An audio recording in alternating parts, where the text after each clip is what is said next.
Чтобы придумать интересную идею, хорошую идею, вам нужно погрузить ваш мозг в информацию. Нужно окружить ваш мозг большим количеством соответствующей тематической информации. Как это сделать?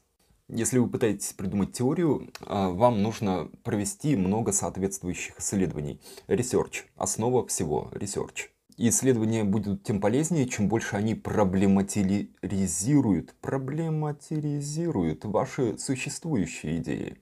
Они делают с ними вот так, они их отменяют. Вы делаете исследования, и вам кажется, что вы знаете меньше, чем знали раньше. Странно, потому что пришло много вводных, потому что ваша картина мира разрушилась, и вам ничего не остается, кроме как собрать ее на более высоком уровне. Вот это круто. Например, вы любите пить чай, а недавно вы узнали, что в чае есть тинин. Браво, да, круто. И этот тинин, он взаимодействует с вашим организмом. И этот организм на это как-то реагирует. И разные виды чая, они по-разному реагируют на ваш организм. И теперь вы думаете, что я должен пить? Какой чай мне выбрать? И дальше только большая-большая-большая дорога смелых экспериментов и ресерча. Вот. Когда чистый мозг был, все было понятно. Как только начался ресерч, проблемы, ничего не понятно. Но просто это значит, что вы на правильном пути. Если вы работаете над художественной литературой, вам нужно читать соответствующих авторов, которые касаются той же проблемы, или того же места, или того же действия, или тех же людей, или той же ситуации. Потому что будет очень много той информации, которую ваш мозг не мог придумать. Мог придумать только их мозг на основе их соответствия между их знаниями, опытом и картиной мира. В какой-то степени мне постоянно это приходится делать, потому что я знакомлюсь с людьми, знакомлюсь с комьюнити, знакомлюсь с обществами, и на основе этой информации я вырабатываю проектные идеи. То есть мне нужно сначала стать одним, другим, третьим человеком, а потом вот сборной солянкой из этих людей придумать проект. Мне самому свой проект придумать очень просто. А придумать проект, как будто бы ты тот другой человек, который будет идеален для другого человека. Вот это очень сложно. Нужно в этом моменте задирать свой мозг, насколько это возможно. Как это можно сделать практически? Практически, может быть, на этот вопрос может ответить философия. Потому что я думаю, что нет ничего выше в понимании мира, понимании жизни, понимании людей, чем философия. Ну, в какой-то степени и художественная литература, как лайт ее вариант. А если вы просто рисуете, то совсем тут просто. Смотрите работы других художников, смотрите соответствующие параллельные дисциплины, как то, например, дизайн, иллюстрация, каллиграфия, 3D, кинематограф. Там очень много моментов творчества, перешедших из картинки, из визуальной фиксации действительности, как художественное творчество, в какой-то некий продукт, к которому привязана смысловая основа, к которому привязаны бабки, к которому привязано манипулирование людьми, сообществом, построение картины мира. Такое, что, может быть, вы еще до сих пор не делали с помощью ваших рисунков. А вот эти люди, они уже это сделали. И уже, может быть, не с помощью рисунков, а вот в такие, перешедшие в более практическую область, художественные направления. Они, мне кажется, очень могут помогать. Хотя кажется, что они напрямую никак не связаны вот с этой историей, там, рисование. Вообще никак не связаны. А вот связаны. Есть такой забавный термин «психологическая дистанция». Что это такое? Это когда ты ставишь себя на место другого человека. И, как я раньше рассказывал, рассматриваешь проблему не со своей точки зрения, которая каким-то образом может быть, ну, такая субъективная, а с другой, более объективной, может быть, с точки зрения нескольких людей. Ты ставишь себя на место одного, второго, третьего. И вот это вот и есть такая интересная штука, как психологическая дистанция. Для того, чтобы использовать, что можно сделать? Нужно знакомиться с новыми людьми. Нужно с ними общаться. Мне, как такому странной смеси интроверта и экстраверта, это иногда бывает просто очень сложно. То есть, ну, как рассказывать, показывать, я становлюсь экстравертом. Как нужно с кем-то знакомиться, я тут же интроверт. Проблема. И нужно знакомиться с теми людьми, которые не входят в вашу социальную группу. Ну, то есть в своей социальной группе, ну, привычном своем мире, вы примерно знаете все, как плюс-минус. Все понятно, все прогнозируемо, все можно просчитать. И можно сказать, как оно есть на самом деле. Вы меняете социальную группу, вот уже ничего не прогнозируемо. Извините, ну, как бы ваша предыдущая логика здесь не очень хорошо работает. Прям не очень хорошо. Я прыгал по этим штукам, и вот оно так.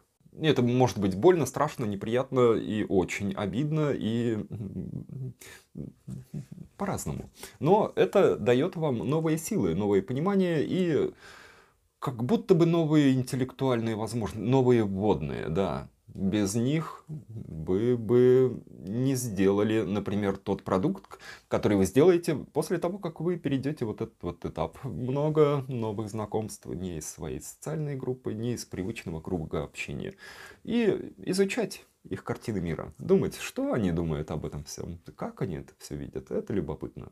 Новые люди, они очень круто открывают и новые идеи, и новые перспективы. Ну, это же естественно. Ну, новые знакомства — это простой физический уровень. А новые взгляды, ты просто говоришь с людьми, и твоя ситуация, по которой ты не проговариваешь, она вдруг тебе открывается с другой стороны. Как будто бы ты на секунду стал немножко другим. Потому что тебе пришли новая логика, новые паттерны, и ты смотришь, крутишь, что происходит там у тебя позади, и понимаешь, как можно просто это все было решить. А человек просто говорит с тобой совершенно про другие вещи. Вот так работает, так бывает. И тот же самый эффект преподавателя, когда, ну, я на себе его прекрасно ощущал, когда ко мне приходят студенты учиться, и они при мне рисуют лучше, чем без меня. Я сажусь рядом, я просто, ну, ничего не делаю, даже ничего не говорю. Человек рисует лучше. Это странная штука.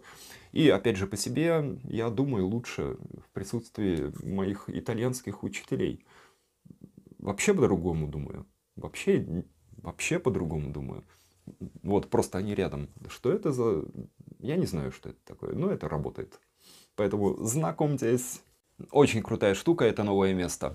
Я для себя, когда стал ездить за границу, увидел, что когда я нахожусь за границей, мои вопросики, которые здесь кажутся большими, сложными, тяжелыми, оттуда представляются вообще ничем. Вообще просто это все так просто решить, что это вообще не проблема. И для этого я должен был сменить локацию. То есть у меня это не работало, когда я уезжал там в рамках России куда-нибудь. Но если я пересекаю границу, что происходит? Происходит, я не знаю, с чем это связано. Возможно, потому что вокруг люди очень много говорят на незнакомом языке. Вот, лингва. Очень важно, чтобы была чужая лингва, не своя лингва. Ты, может быть, ничего не понимаешь. И там очень быстро меняется человек. Меняется картина мира. И тогда оттуда, с этой изменившейся картиной мира, физически прям интенсивно изменившейся, ты смотришь сюда и все понимаешь. И оказывается, все просто. Это нужно просто прям попробовать. Это очень хорошо работает. Если вот эту тему с путешествием использовать пока не получается, можно подойти с другого направления. Тут есть некоторые интересные психологические штуки. Эту штуку я не пробовал, но звучит любопытно. Попробуйте представить, что та проблема, которая с вами происходит, она происходит не сейчас, а произойдет в некотором будущем. И получается, говорят, люди проявляют необыкновенную изобретательность при такой парадигме. Ну, вообще, конечно, с путешествием это супер радикальная тема, но я по себе замечал, что намного лучше работает, если ты меняешь окружение. Я беру свой скетчбук, свой ноутбук, и я могу идти в кофейник какой-нибудь. Или, если лето, я иду на стрелку Васильевского острова, там сижу на ступенях биржи. Биржа ремонтируется уже, давно ремонтируется. В это лето я там не сидел. Ну, вот. Ты просто меняешь место. И это очень круто работает. То есть, как будто бы ты убираешь то, что тебя сдерживало, и происходит какая-то странная штука, и мозг работает лучше. Ну, меняйте место, это все-таки проще, чем уехать. Очень круто для меня работает, ну, практически. Такое странное состояние, когда ты пытаешься быть в моменте. Что имею в виду? Ты как застываешь вот в этой текущей секунде, и у тебя нет ни назад прошлое, ни вперед в будущее, ничего. Ты полностью ощущаешь вот этот вот данный момент. Как будто бы проживаешь каждую долю секунды в текущую. Трудно это объяснить, но мне кажется, это просто. Ну, мне кажется, это трудно сказать, но просто понять. И вот эта вот жизнь в этом самом моменте, это тоже другой тип мышления формируется. Это тоже любопытно, тоже нужно использовать. Проживать проблему, проживать поиск решения именно вот в этом текущем моменте. Как будто бы ты другой работаешь над этой проблемой. Вот тоже интересная штука. Она ходит вокруг выше приведенных примеров. Например, вы находитесь там в парке, в саду, в ТЦ, и вокруг вас много людей, много разных персонажей, они все уникальные, они все любопытные, и, может быть, вы среди них самый странный и комичный. Что происходит? Вы делаете так. Вы пытаетесь понять, что у каждого из них в голове. Ну, то есть смотрите, вот они перед вами, это первая импрессия, первое впечатление, что они думают, что, как происходит. А потом можно попробовать сделать так. Посмотреть на человека и подумать, как бы он решил вот эту проблему, если бы он встал на ваше место, если бы он занимался вот тем, чем вы занимаетесь. Это странно. Ну, просто реально это странно. Но это работает. То есть вы, скорее всего, и новые понимания вашей трудности найдете. И прокачайте вот этот вот soft skill, ставить себя на место другого человека. Но, в общем, это хорошо, когда затык, когда проблема, когда все, горшочек не варит уже. Это тоже может сработать. Это любопытно. Вообще, я слышал, люди советуют записывать всякие вот такие вот штуки, ну, потом прочитывать, анализировать, типа там дневник писать или еще что-то. Я такие штуки не делаю. У меня, вот, что касается проектов, то касается проектов. Там, что касается художественной части, то художественной части. Но у меня есть параллельная штука, и это все знают, это мой скетчбук. Я постоянно использую скетчбук, он всегда со мной. Вот даже я сейчас записываю видос, вот он, что-то тут открыт, какой-то проект. Ну, вот. Вот моя фиксация. И так как один проект сменяет другой, там что-то происходит, ты что-то запоминаешь, что-то забываешь. А вот здесь важные основные моменты и записаны, и зарисованы. Двойная импрессия, двойное впечатление, двойная польза. Скетчбук супер полезно для того, чтобы брать и осмыслять какую-то штуку. Потому что на нем я верчу смыслы, верчу конструктив, верчу эстетику, как угодно и очень быстро. Ну, потому что у меня такая схема работы. Потом иду в длинную историю в 3D, там, в рабочие какие-то моменты. Но первая импрессия, идея вот здесь. И вот здесь, на моей простой графике, у меня простая графика. Она выглядит симпатично, но она очень простая и быстрая. На ней я очень быстро верчу вот этот вот проектный процесс. Крутая тема — мозговые штурмы. Как конкретно это делать? Установите ограничения по времени и пропишите задачу, которую вы можете решить, но, возможно, у вас не получится. Трудная для вас штука, трудная. И стартуйте, ну, ждать нечего. Прописали и стартуем, например, там полчаса или час. И радость в том, что если вы потерпите неудачу, то вы все равно произведете намного больше идей, решений, пользы для себя за эти 30 минут, если бы вы не ставили себе такой задачи.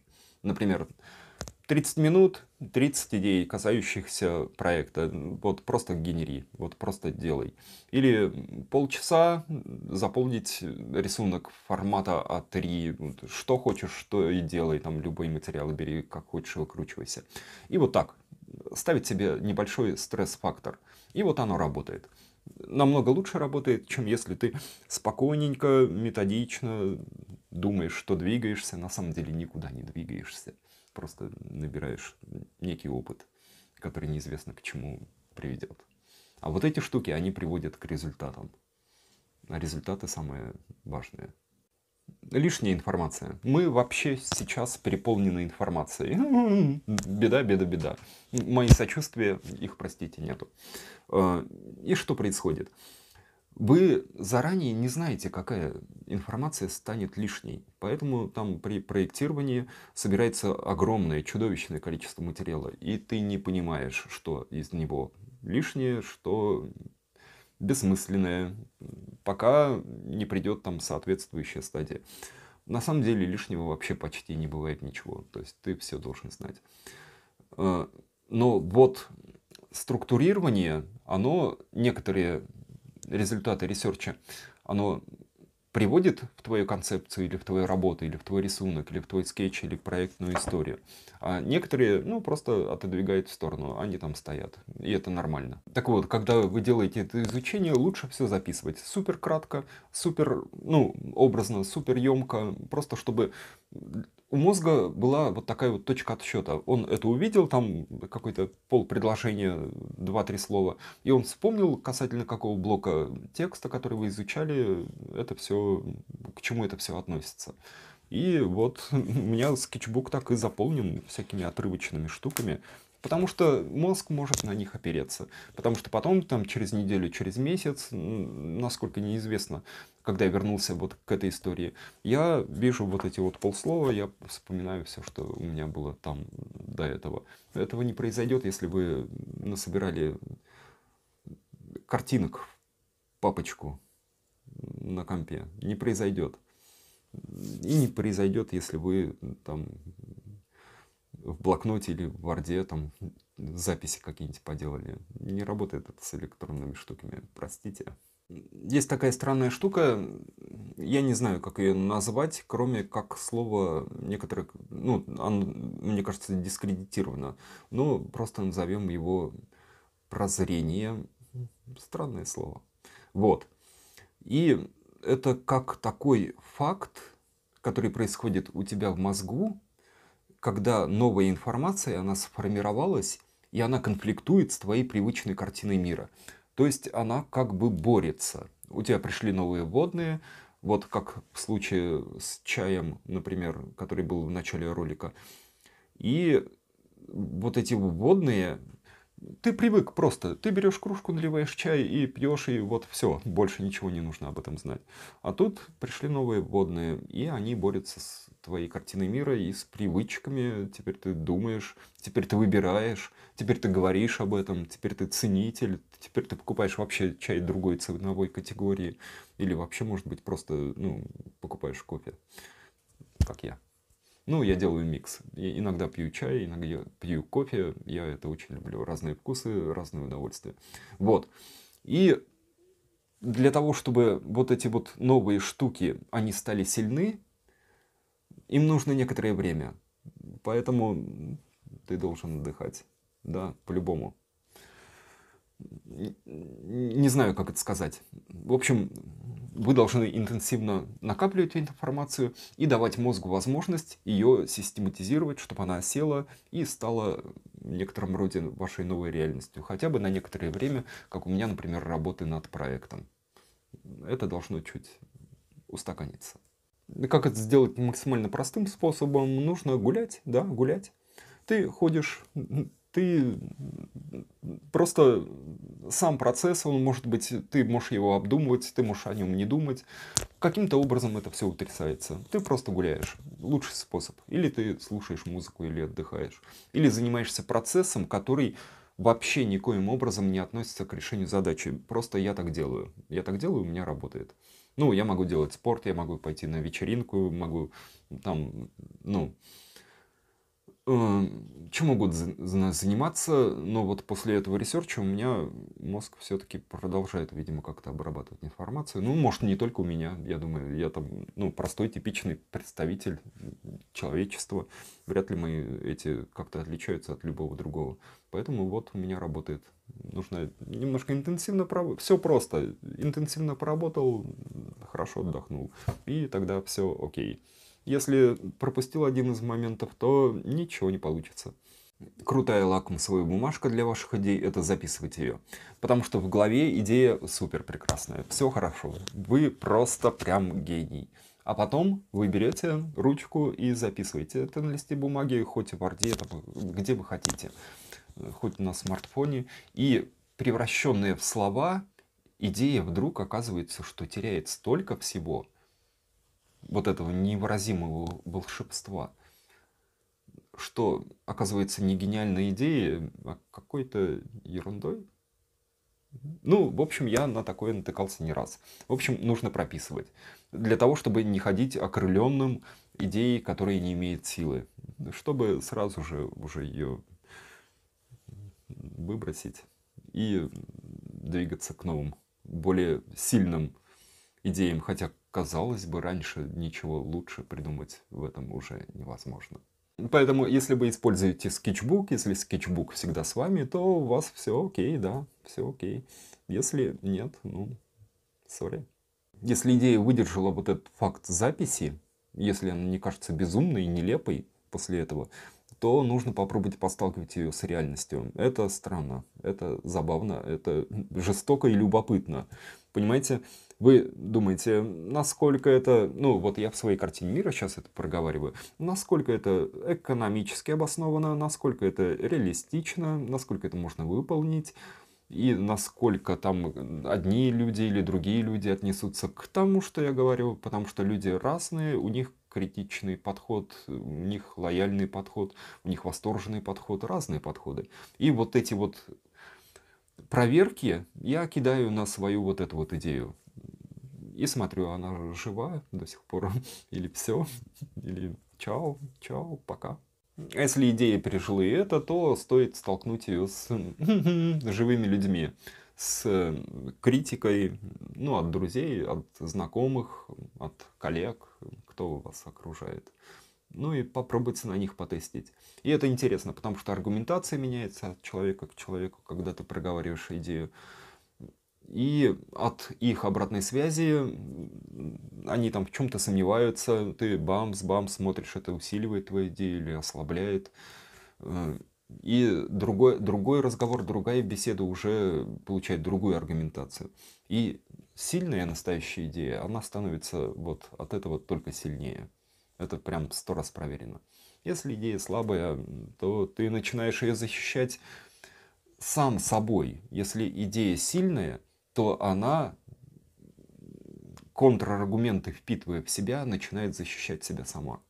Вот это тоже очень интересно. И это все элементы, как мыслить в концептуальном проектировании. Это то, что я делаю. И вот эта вот идея концептуального проектирования, это то, что необходимо для того, чтобы создавать ландшафтные, архитектурные, урбанистические проекты. Это то, что является моей профессиональной деятельностью, а не вот эти вот все рисуночки, которые видят большей частью мир.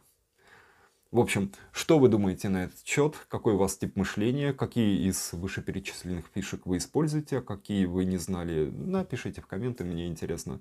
Если я там что-то упустил, поделитесь своими подходами к вот такому вот мышлению интересному. Ну, такому прям осознанному, да.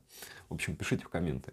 Меня зовут Эдуард Кичигин. Где мои уроки по рисунку вы знаете в описании к видео. И всем чао-чао, хорошего дня.